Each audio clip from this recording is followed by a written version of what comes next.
Yun, ito. So, ayan guys. Yes, sir. Pagbibili ng gamot. Antayin mo ako, tatawagin kita. Apo. Ha? Apo. Huwag mo ko susundan, ha? Apo.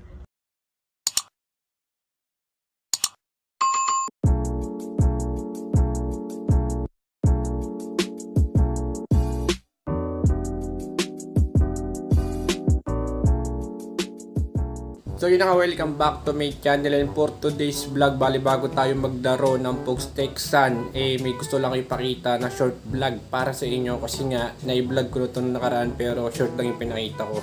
Okay, so natatawa ako kasi ngayon ako nakakita ng Pogs na bini. Ano ba itong nadarama? Oh shucks, ito ba'y pag-ibig na? So, hindi pa nakakita ng Pogs kundi nung nakaraan vlog lang. So ngayon, re-reviewin natin siya kung maganda ba or sakto lang, or kung pwede bang gamitin or hindi pwede gamitin pamato sa Pogs Texan.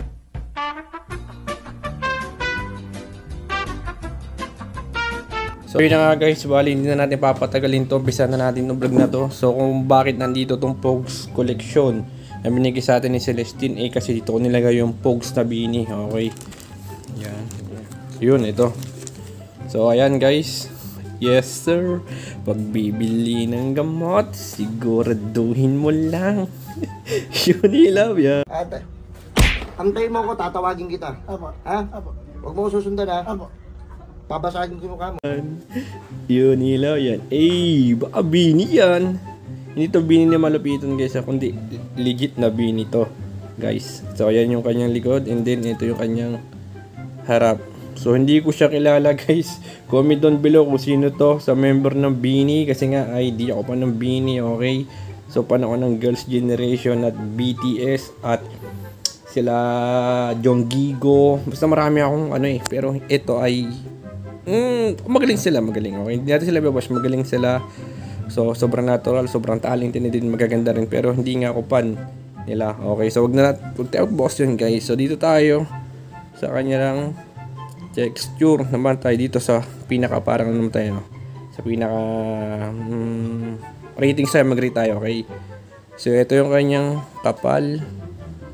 So kung i-rate natin from 1 to 10, ano ko dito guys, siguro pwede na siyang gawing 6. Okay, 6 siya kasi medyo makapal naman siya, hindi naman siya ganun kanipis.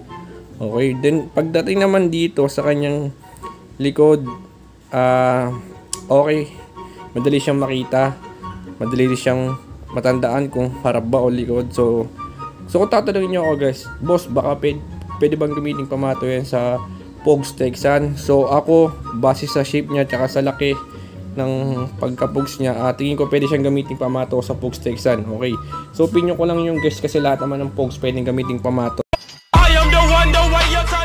So nga lang, ako kasi ay gumagamit ako ng mga maliliit o saktuwang Pogs lang. Pagdating sa Pogs Texan, yun naman ginagamit kong pamato. So ewan ko kung ganun din kayo. So pag-open natin, ito ha. Okay, o tignan nyo guys ha, para hindi kayo maguluhan.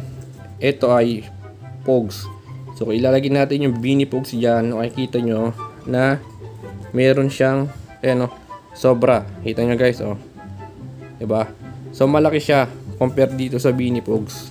Okay, medyo malaki, diba? Okay, so kung tatanungin nyo ako ulit, pwede bang gamitin sa pamato sa Pogs Texan? Pwede guys, nasa inyo yan. Okay, so wag na natin itong masyadong pahabain, na sinare ko lang sa inyo na nakakatawa kasi meron na palang bini Pogs.